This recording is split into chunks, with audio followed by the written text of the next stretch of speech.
eu quero convidá-los a uma leitura que está escrito no Evangelho de Lucas, no capítulo 9, a partir do versículo 18 até o versículo 22. Evangelho de Lucas, capítulo 9, o versículo 18 ao versículo 22. Vamos estar fazendo essa leitura. Você que trouxe aí a sua Bíblia, ou quem sabe você está com o celular, a Bíblia virtual, abra lá em Lucas, capítulo de número 9. E depois permaneça com ela aberta, nós vamos percorrer por esse capítulo. Ele tem bastante temas, ele é extenso, e vamos ouvir aquilo que Deus tem a nos falar nesta noite. Amém, queridos? Diz assim a palavra do Senhor.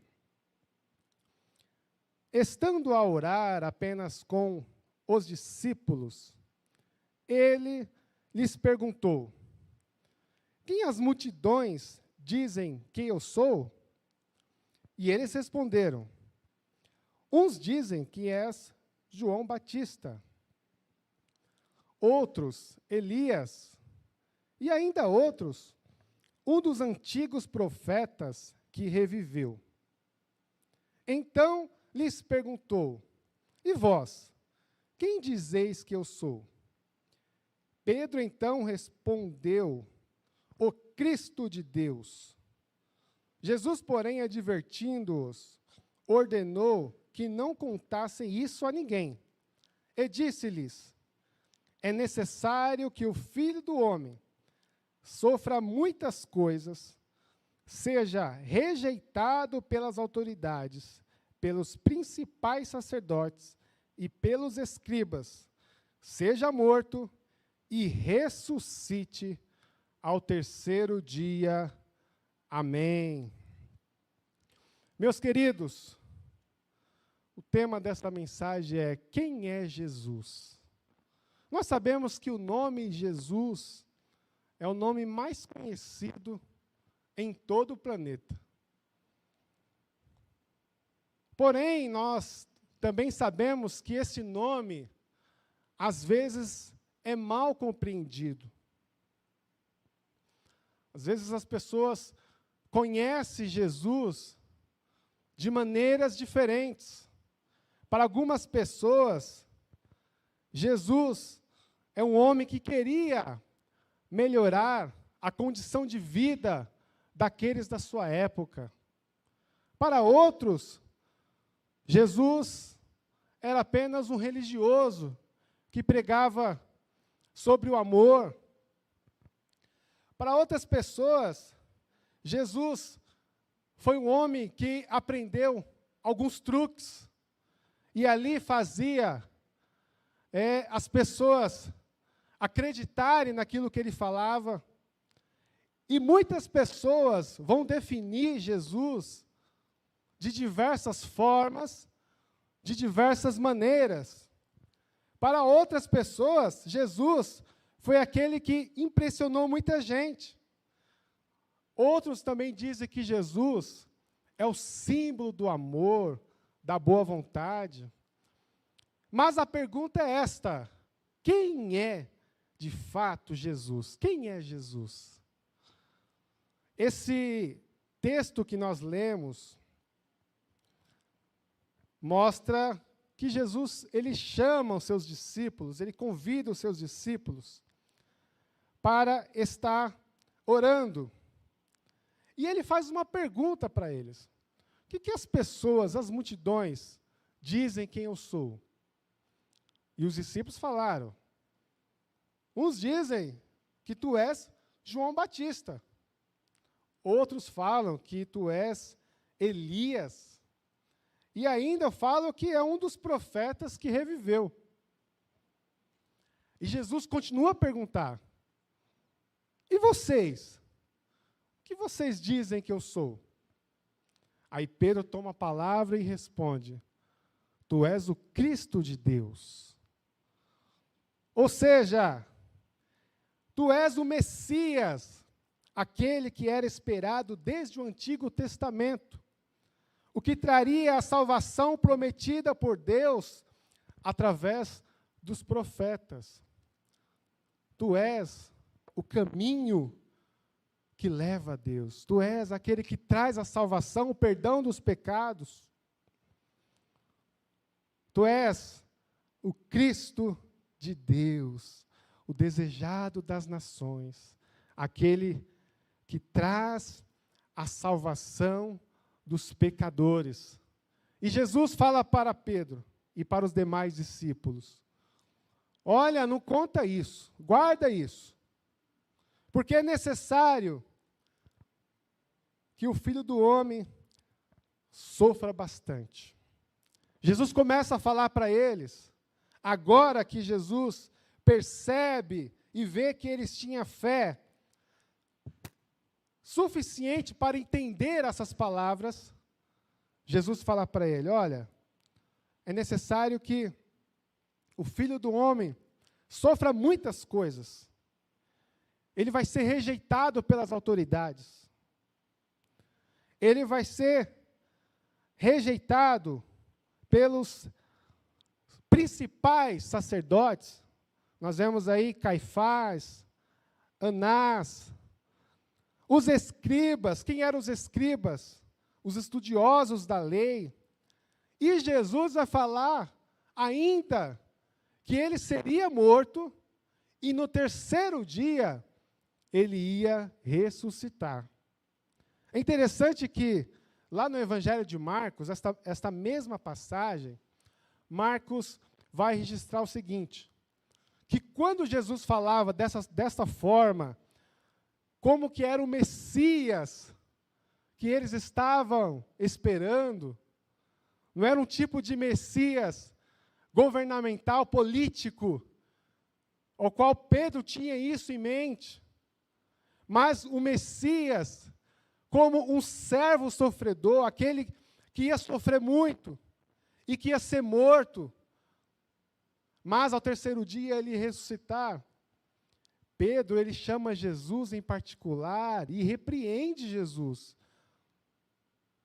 Pedro, ele diz: Senhor, que é isso? Que palavras são essas?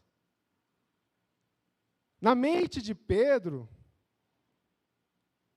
o Messias esperado, desejado nas nações, era o Messias que viria como um grande rei, um político, aquele que ia restaurar o seu povo, não de falar de sofrimento, não de falar de perseguição religiosa, não falar de morte, de ressurreição.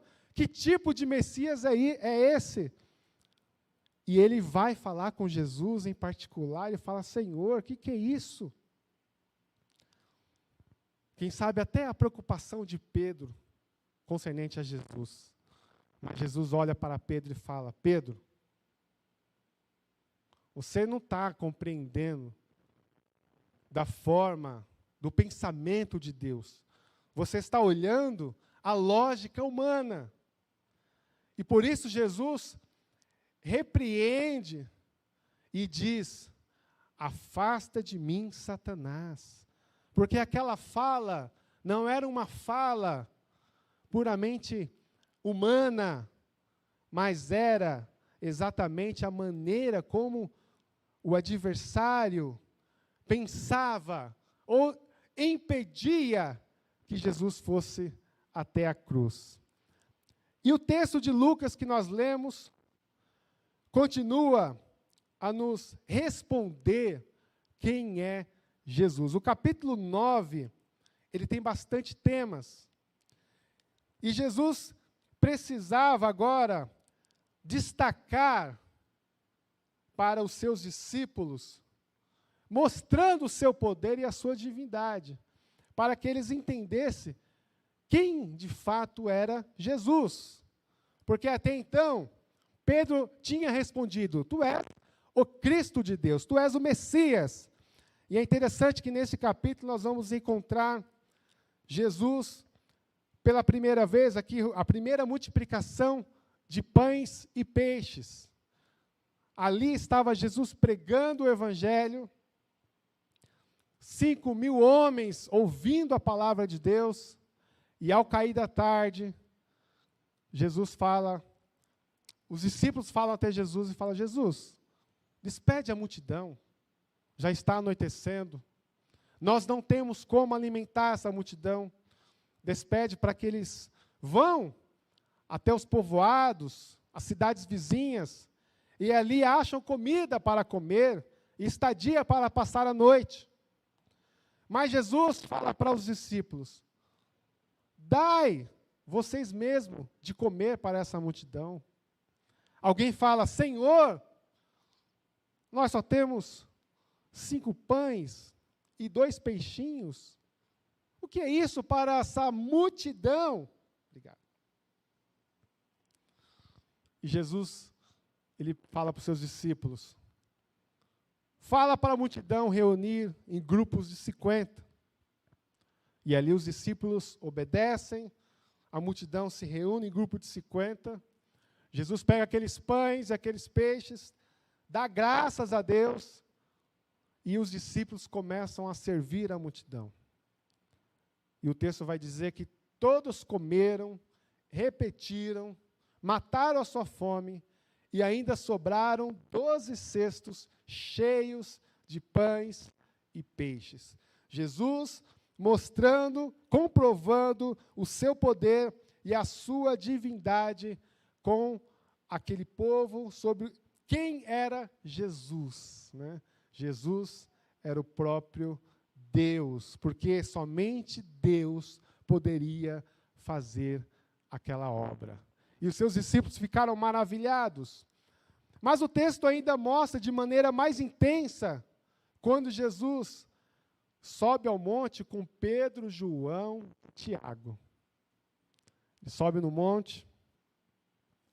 E ali foi um momento muito especial, porque eles viram a glória de Deus.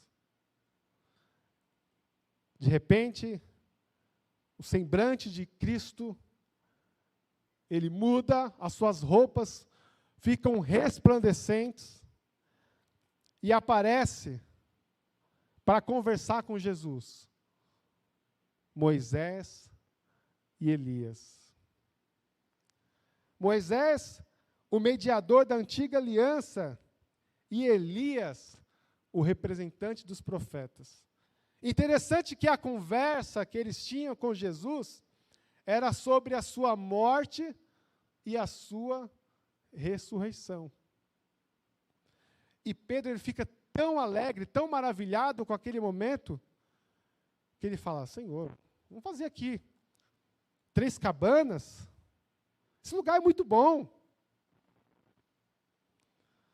Mas é interessante que, naquela nuvem, a voz de Deus, ela soa e diz: este é o meu filho, a quem tenho me comprazido. A ele ouvi. A voz de Deus confirma, de fato, a divindade de Jesus. Quem era Jesus? Muito interessante, porque precisamos ter uma cautela sobre esse texto, né?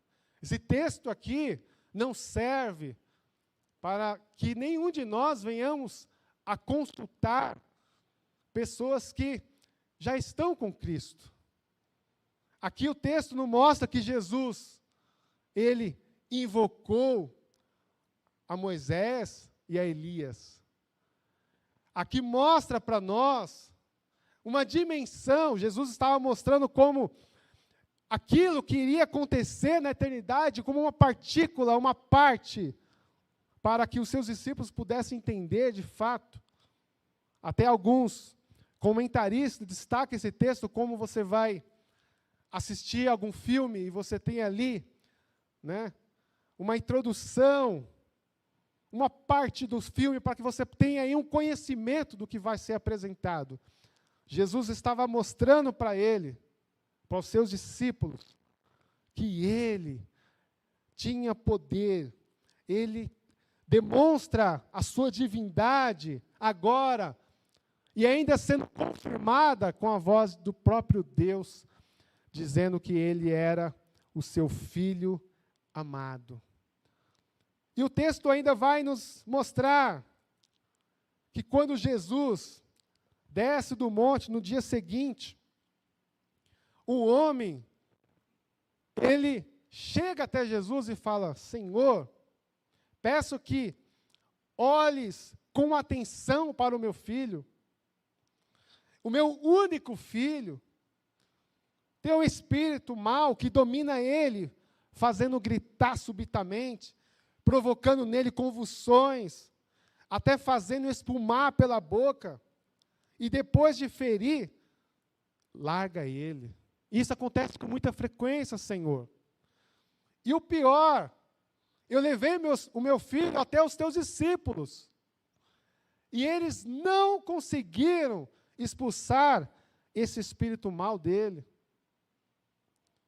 E Jesus, ele vai em direção ao filho daquele homem e repreende aquele espírito maligno. E mais uma vez, ele demonstra o seu poder e a sua autoridade contra os espíritos maus, mostrando que ele era Deus. Então, nós temos aqui vários exemplos que demonstram o poder de Deus. Mas quem é Jesus para você? Quem é esse Jesus que nós estamos falando aqui? O texto, logo no início do capítulo 9, fala que Jesus ele reuniu os 12 discípulos para uma missão. Interessante que Jesus ele veio a esse mundo para cumprir uma missão, trazer a salvação para os pecadores. O Filho do Homem veio buscar e salvar aquilo que havia perdido. E nesta missão do Senhor, ele também convida os seus discípulos para fazer parte, para que eles fossem e pregassem o reino de Deus e realizassem muitas curas. E Jesus ainda adverte eles dizendo: não leveis nada, não leva bolsa de viagem, não leva pão, não leva dinheiro, não leva 2 túnicas. Em qualquer casa que vocês entrarem, vocês vão ficar ali até partir. Mas, aonde quer que não vos recebam, ao sair da cidade, sacudir o pó dos pés em testemunho contra eles.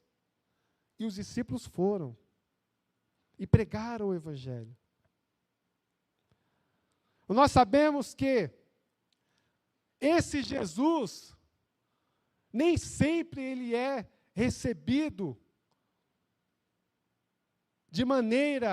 de forma amigável. Esse Jesus, às vezes, traz oposição.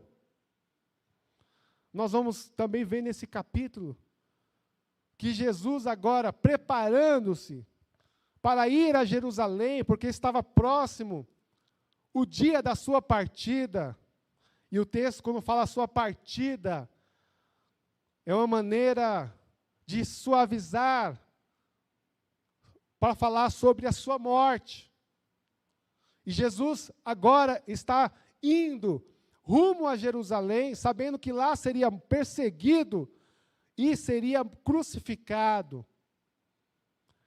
E ele manda os discípulos ir na frente, preparando as coisas, e eles chegam em Samaria, e os samaritanos, eles rejeitam Jesus pelo fato de Jesus ir para Jerusalém.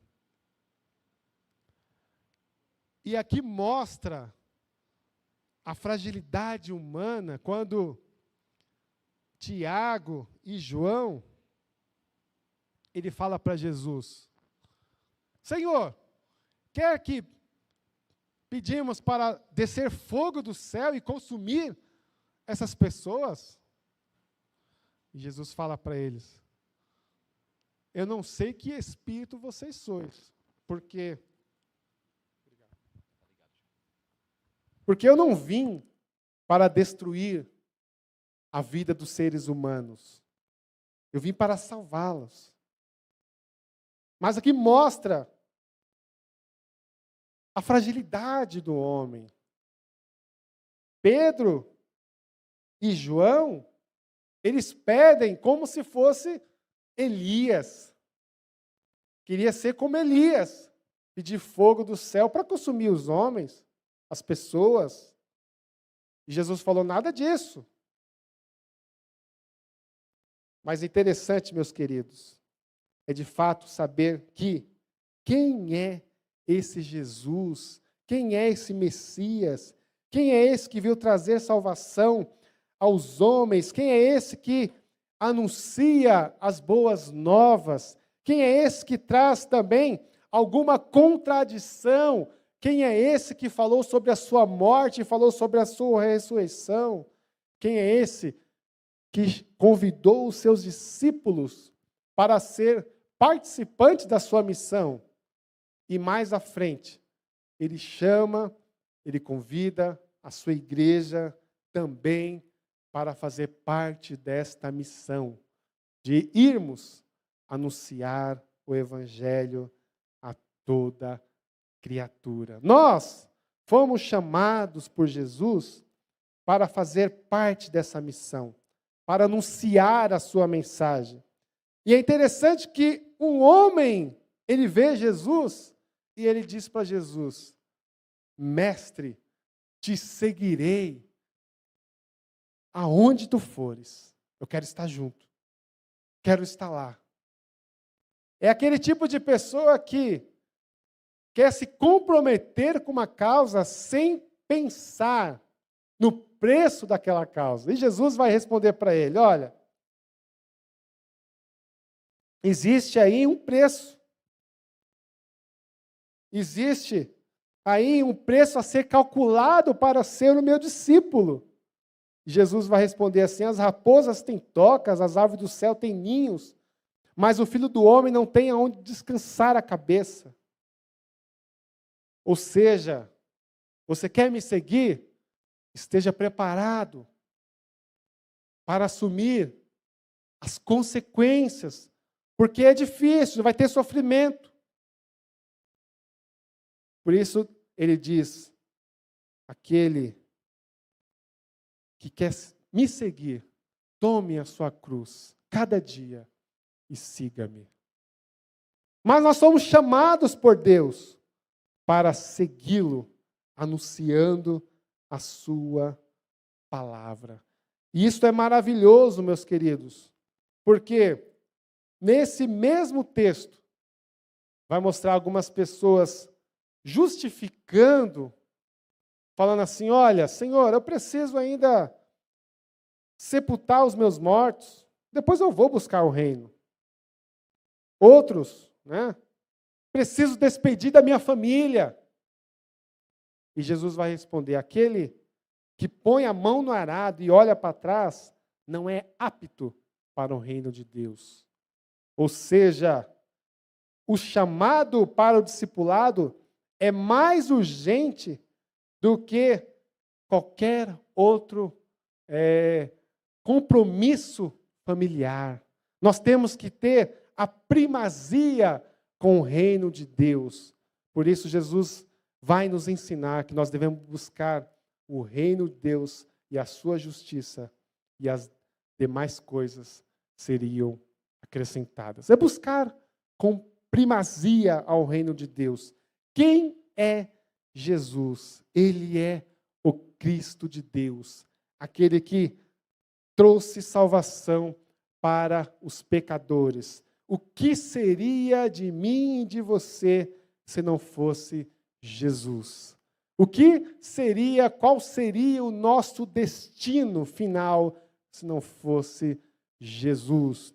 Por isso, Ele é o único digno de ser adorado. Ele é o único digno de ser seguido, de ouvir a sua voz, de aprender com Ele, caminhar com Ele e ser parecido com Ele. E Ele nos convida a fazer parte da missão. Jesus, Ele convida discípulos e não admiradores. Tem muitas pessoas que admiram a Jesus, os feitos, as obras de Jesus, mas não querem ter aquele compromisso como discípulo de Jesus. E a palavra discípulos também tem a mesma raiz de disciplina.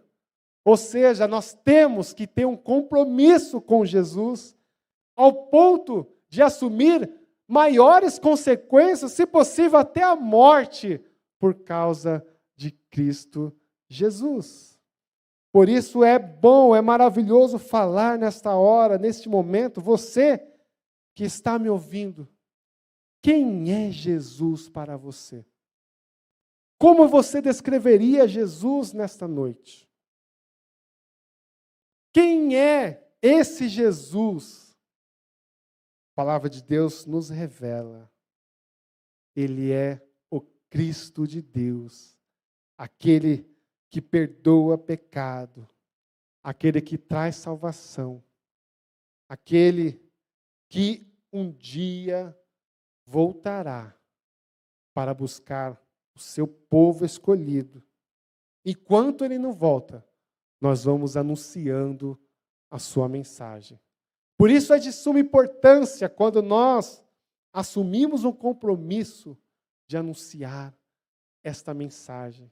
E Jesus, Ele nos faz participantes da sua missão. E nós não devemos recuar, retroceder, parar. Nós devemos avançar com Cristo Jesus. Somente Ele é digno. Somente Ele pode salvar. Não existe salvação em nenhum outro. Somente Jesus Cristo salva. Por isso, nesta noite, eu convido você a pensar, a refletir sobre isso. Quem é Jesus para você?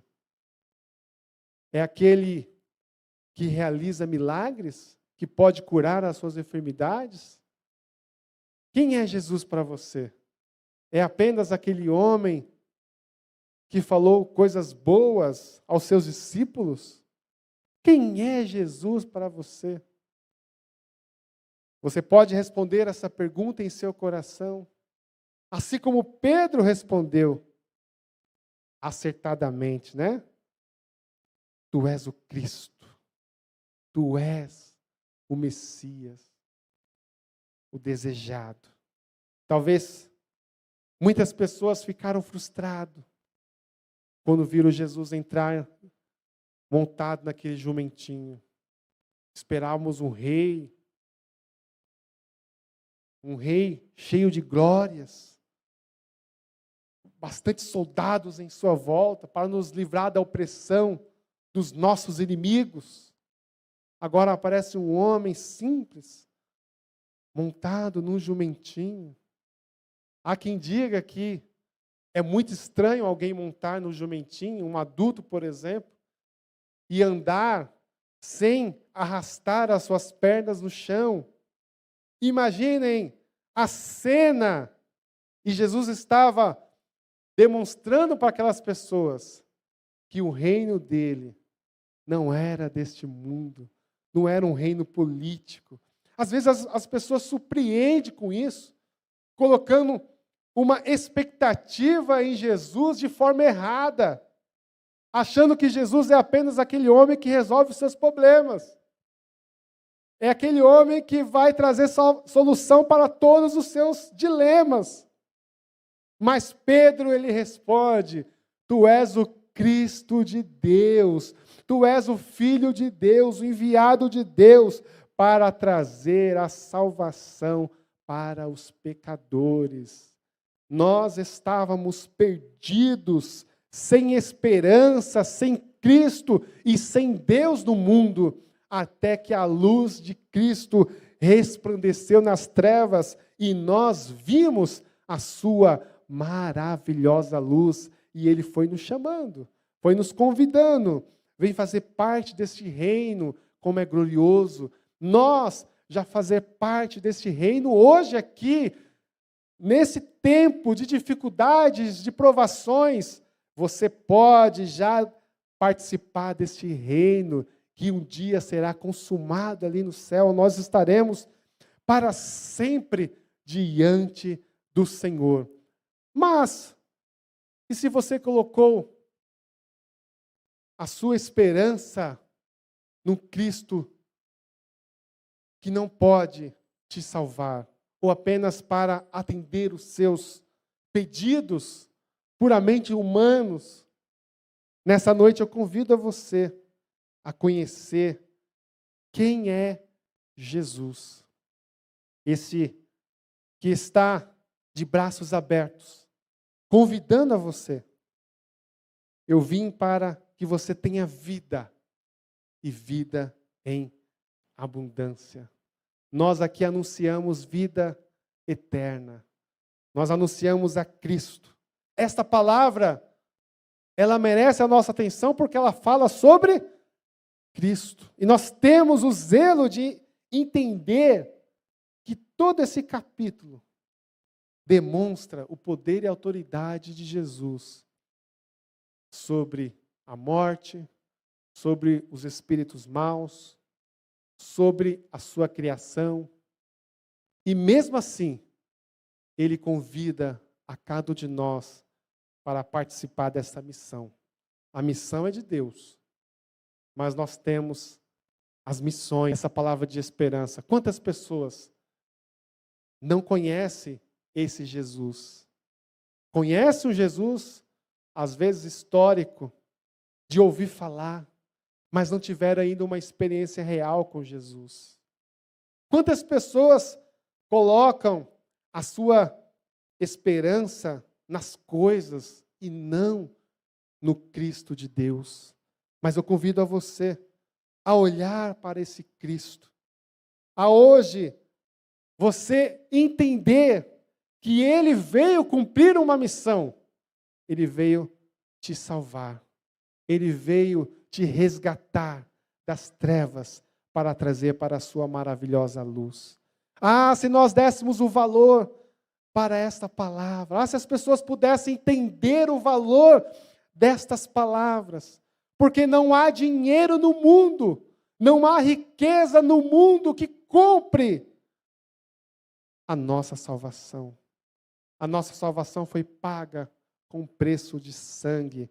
Nós ouvimos que naquela cruz, lá no Gólgota, lá no Calvário, onde Cristo foi crucificado, e naquelas horas de agonia, de sofrimento, de humilhação, de vergonha, de dor, Jesus, Ele ainda pede, Ele roga ao Pai para que perdoe aquelas pessoas. E depois Ele diz, está consumado, está pago. Essa dívida do pecado, essa sentença de morte que era contra nós, ela foi anulada, ela foi cravada naquela cruz. Por isso, Jesus, quando fala aos seus discípulos, Ele vai dizer, olha, eu serei perseguido pelos principais sacerdotes, eu irei padecer muitas coisas, eu serei morto, mas ao terceiro dia eu vou ressuscitar. Eu não ficarei naquela tumba, eu não ficarei morto, eu ressuscitarei. E os discípulos talvez no momento nem entenderam sobre isso, eles vão entender mais adiante sobre essa palavra que Jesus falava abertamente para eles. Esse é Jesus que tem um poder sobre a morte. Esse Jesus que disse, aquele que crê em mim, mesmo que morra, ele viverá, porque eu sou a ressurreição e a vida. Jesus, ele tem o poder sobre a morte, sobre o inferno, e ele é o único que pode salvar o homem perdido, o homem dos seus pecados. Que nesta noite você possa refletir sobre essa palavra, que você possa andar da maneira como Jesus te chamou, seguir os seus passos, ser um discípulo dele, levando essa palavra aos corações daqueles que ainda não conhecem, aqueles que ainda não receberam Jesus em seu coração. E quem sabe nessa noite, você que está me ouvindo, também precisa e carece e quer nesta hora conhecer de fato, ter essa experiência real com esse Cristo de Deus. E eu convido a você, a porta está aberta, Ele te chama, Ele te convida, ainda dá tempo. Nessa noite, nesse tempo, você pode dar um passo de fé, você pode ir até a presença desse Jesus, que convida, que chama com a voz amorosa. E nós, como igreja, por isso nós rendemos toda a honra e toda a glória e todo o louvor. Por isso nós dedicamos, por isso nós preparamos para oferecer o melhor a Ele, porque Ele é digno de receber toda a honra, toda a glória e todo o louvor, porque tudo foi criado por Ele e para Ele são todas as coisas. Amém. Eu quero, neste momento, orar com você. Quem sabe você recebeu essa palavra, ouviu essa palavra, e você quer também receber esse Jesus. Talvez você não conhecia, não tinha colocado um foco em Cristo, tinha um conhecimento muito raso sobre quem era Jesus. E nessa noite Ele te convida. Jesus, Ele convida. Esse caminho a ser trilhado pela igreja, Ele fala, seja participante dessa missão, essa minha missão, de salvar o homem dos seus pecados. Seja participante, anuncie essa mensagem, abra a sua boca, com seu testemunho, com seus bens, tantas formas, com a sua oração, com a sua contribuição. Anuncie essa palavra que traz salvação para o perdido. E você que ainda não conhece Jesus, você também tem a oportunidade de conhecer nessa noite. Se você assim o deseja, abaixe a sua cabeça, vamos fazer uma oração. E se possível, após essa oração, eu convido a equipe de louvor para cantar aquele terceiro hino que vocês cantaram hoje, novamente com a igreja. Vamos continuar adorando ao Senhor, dizendo que Ele é digno de toda a honra, de toda a glória e de todo louvor. Vamos estar orando ao Senhor. E se você assim deseja receber Jesus, dê um sinal com a sua mão. Nós estaremos orando por você. E que você também possa seguir a Jesus, ser um discípulo de Jesus, anunciando essa mensagem que liberta, essa mensagem que transforma, essa mensagem de amor. Esta palavra, receba ela ao seu coração. Vamos estar orando. Pai querido, nós queremos te agradecer pela tua palavra ministrada aos nossos corações. Nós te louvamos, ó Pai, porque o teu amor tem derramado em nossos corações. E que tu és o Cristo de Deus. Tu és a nossa esperança. Tu és aquele que trouxe salvação, o perdão dos nossos pecados, que nos libertou das trevas para a sua maravilhosa luz. Obrigado, Senhor, pela tua presença, pelo teu Espírito Santo que habita em nós. O Senhor não nos deixou só, o Senhor enviou o seu Espírito. Nós te louvamos, ó Deus, e nos ajude para que possamos, nesse caminho, anunciar esta mensagem de salvação, anunciando que só Jesus Cristo salva, que a esperança para esse mundo é Jesus, que Só Jesus é a solução. Ó Pai querido, que nós possamos demonstrar esse amor do nosso Deus em todos os lugares, em todas as casas, lares, qualquer lugar onde tiver uma pessoa sedenta para ouvir essa voz do Senhor. Que nós sejamos o teu canal para transmitir essa mensagem de salvação, para transmitir as palavras de vida eterna. Por isso, ó Pai, que nosso coração esteja preparado, que a nossa alma se deleite em fazer a tua vontade, que nós possamos obedecer a tua voz e seguir no caminho da salvação até que o Senhor venha. Pai, nós te louvamos por cada vida aqui presente. Quem sabe aqueles que não te conhecem, Senhor, que o Senhor venha trazer salvação, que o Senhor venha trazer transformação e vida para estas pessoas. Assim nós louvamos o teu nome, porque tu és digno, somente o Senhor é digno de receber toda a honra, todo o louvor, toda a glória para sempre. Amém. Amém.